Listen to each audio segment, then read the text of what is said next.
I can't let you leave without giving us a bit of a macro outlook. Everything seems to have quieted down a bit, and I can't tell if that's because we've been away and we've been distracted. The FTX thing's distracted us.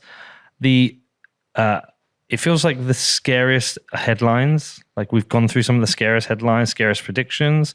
But I don't know if I've just not seen it. Like, I know you're looking at this all the time. I haven't read your newsletter this month. I'm really sorry. What's going on? So there is some good news temporarily in the macro front, Yes. which is, but We're all going to be rich again. No, we'll see here. So basically, the latest official inflation print came in a little bit below expectations. Okay. So what was expectations? I don't have the numbers in my head right now. It came in at 7.7, was it? Yeah, and it's something like 7.9 or expectation, something Okay. on that order. So again, it's like macro nerds that are like, oh, it's 0.2 different than. So it says here that the consensus was 8% and it came in at 7.7. Yeah. Oh, wow. So yeah, Scroll up, Danny. Yeah. So basically we have inflation coming down. Actually, you can, if you see on the top there, you can click on like 5 years or something. Okay. So basically what we're seeing is that there's a local high in year-over-year inflation. And it's still at a very high level, but it's now going down rather than up. Okay. Can you just go a bit long? Can you go 10-year, Danny? 25-year? Max? Oh, so we've had crazy other times. Yes. Oh, but I mean, even with what's happening at the moment, the trend... One thing I'll point out, though, is that the measurement has changed over time. Okay. And if you use some of those older ways of measuring it, this spike would have been on par with some of those, at least those 70s spikes. Okay, so it could have been 10, 15%. Yeah, I would say at least low double digits if you measure it the old way. What's kind of interesting, looking at all these previous spikes, most of them, once they've reversed, they continue to reverse. Do you see what I mean? Like, so anyone's listening, we're looking at the previous spikes inflation in the 40s, 50s, 70s, 80s. Do you see what I mean, though? Yes. Like, once they've reversed course, they continue to reverse course. Generally, at least for a while, until you get another spike. That's the thing. But what I'm saying is it's on the way up. It doesn't seem to be any times when the inflation's gone up. It's dropped and then carried on going up.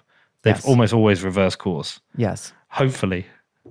Okay. So do you think we might have peaked on inflation? And we've actually talked about this in prior macro discussions where I think we're entering a disinflationary period within a bigger inflationary trend. And using those prior examples, you would see this both the 40s and the 70s had multiple inflation spikes. And I think we're probably going to have something like that happen again. So we're going to yo-yo around a bit. I think so. Maybe I got rid of this too soon. Like here. Yeah, you had in the 40s, you had 3 different inflation spikes.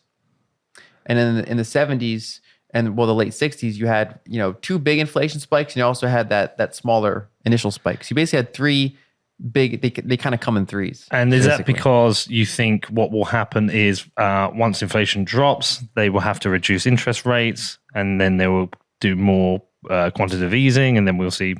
I think that's part of it, but I think another big aspect is deglobalization, and then especially energy. Okay. Right? So we are seeing outright disinflation in things like shipping costs, in some of these supply chain bottlenecks, things like that. What's still sticky is things like labor inflation, which, if anything, it's a good type of inflation. It means wages are going up. Yeah. It's only, obviously you want those to go up faster than, say corporate profits, but it's not how it often works.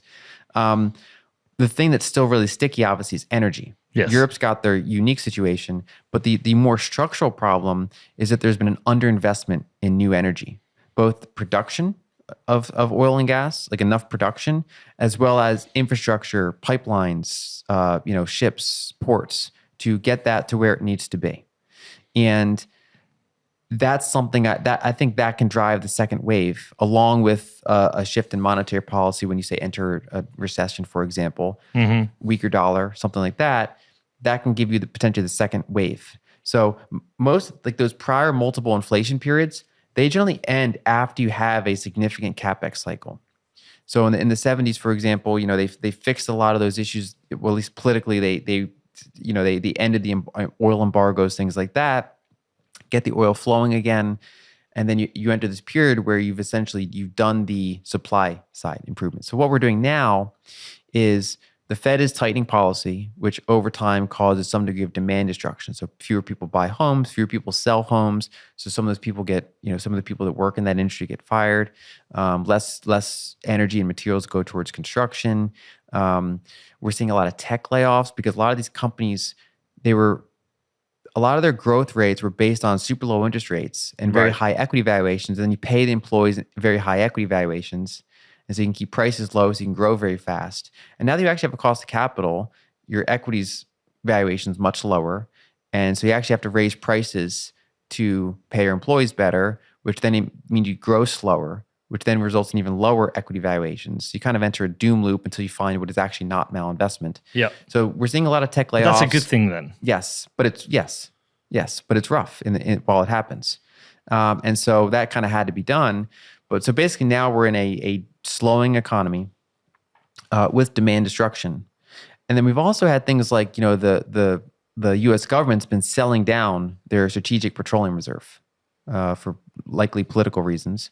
And then you have China has been in this we're going on 3 years now of rolling lockdowns, which reduces their fuel consumption. If you look at the number of flights, for example, it continues to be below baseline even as some other countries have recovered. So there's all else being equal, there's less fuel usage. And that combination has kept somewhat of a lid on global oil prices. The risk is when you stop drawing down the strategic petroleum reserve, and if you do ease monetary policy, whenever you try to get out of the next recession that we're in, oil's still undersupplied. And that's where I think you get the next inflation spike. Well, that's the interesting thing is diesel is still $1.90 in the UK. I mean, it's still very expensive. In the US, so even in the US where we have a much less severe energy problem, we do have diesel shortages. And then specifically our New England area looks a lot like Europe because what they did was they didn't want to build pipelines. They wanted to go green and all that. They didn't want to build pipelines. We actually some of our biggest gas fields are in the Northeast, right? Everybody thinks of Texas, but for natural gas specifically, out there in like Pennsylvania, we have these really, really big gas fields. It's very close to New England. You can just build a couple short pipelines, and there's a dearth of pipelines that should go from A to B. They don't, and so what happens is in New England, the demand is still there. They still want electricity and they still want heating, right? So what happens instead is they have to buy LNG, which you're taking the same natural gas and you're freezing it and you're shipping it and then unfreezing it. So it's a way more, it's more expensive. It's more environmentally damaging. And of course, now with Europe trying to buy as much LNG as they can, that puts pressure on global prices. And then there's laws like, I don't think they can even buy their own American LNG. It's like they have to buy someone else, another country's LNG. So that's number one, is they use the same product, but more expensive and less environmentally friendly. And two, they fall back to burning oil for electricity, which is not ideal. It's both dirtier and generally more expensive.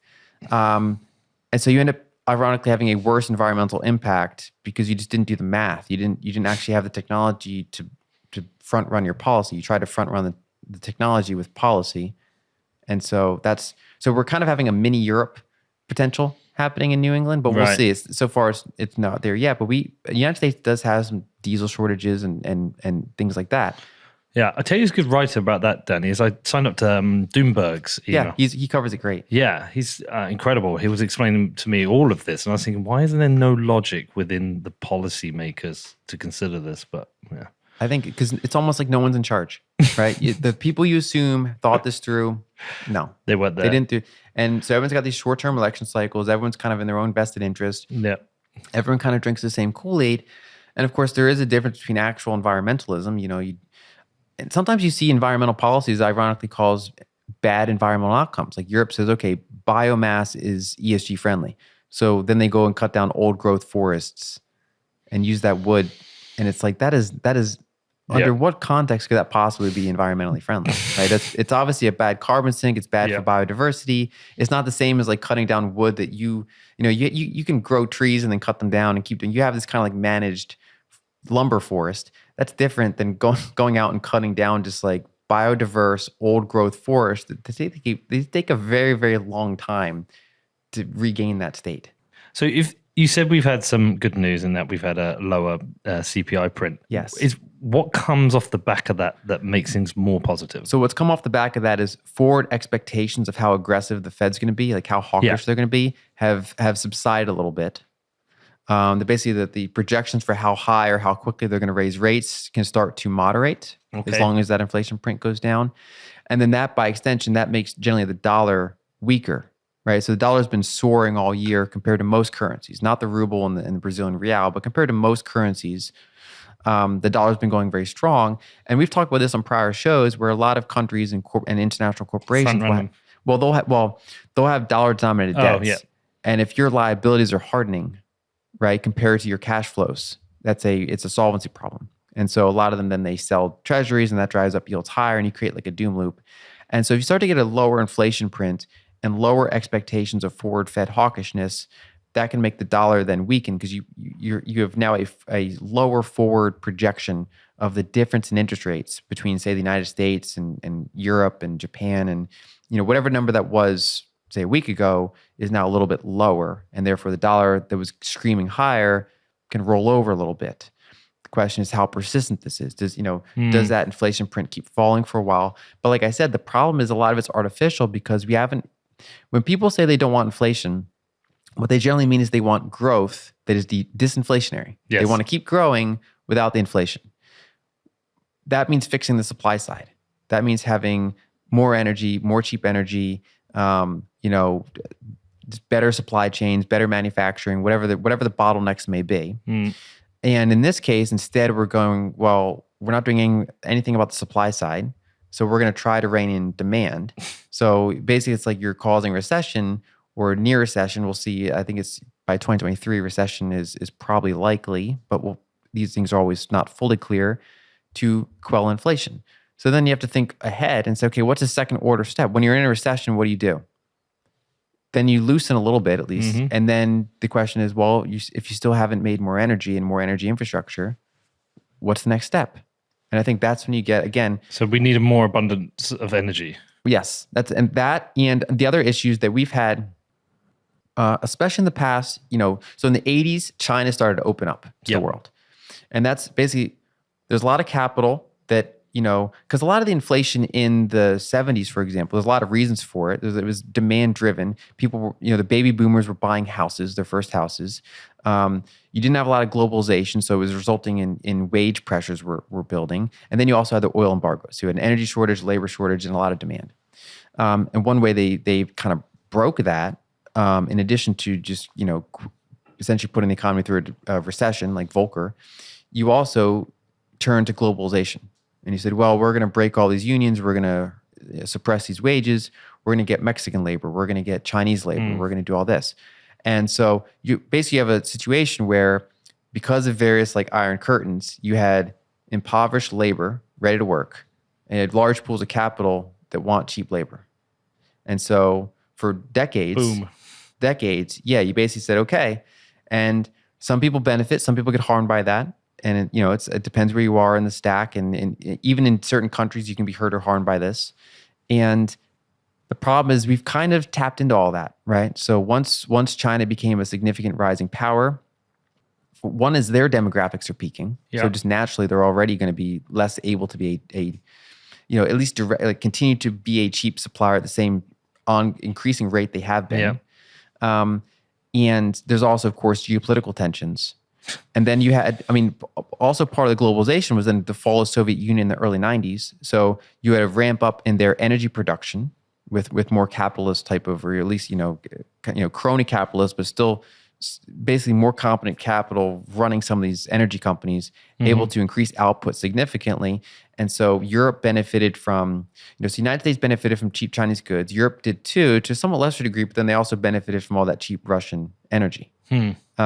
And so now with Russia's, production potentially not going to keep going up the rate it has, with their infrastructure now damaged and or shut off, depending on which pipeline you're looking at, they can't just magically snap their fingers and put all that gas in China. So some of that just has trouble until they build more LNG, until they build more pipelines. Europe has to build more pipelines and LNG. Nuclear. It's rough. And so all of that is now deglobalization. And so I think we are entering probably a decade, and we've seen now some of it, of periods of either more scarcity or higher prices. Right. Sometimes at the same time, sometimes they're almost like a trade-off where it's like if you try to control prices, then you can get more scarcity. If you don't try to control prices, you might have what you want, but might have to pay a lot for it. And so I think it's going to be a up and A down wild period. decade. Yes. All right.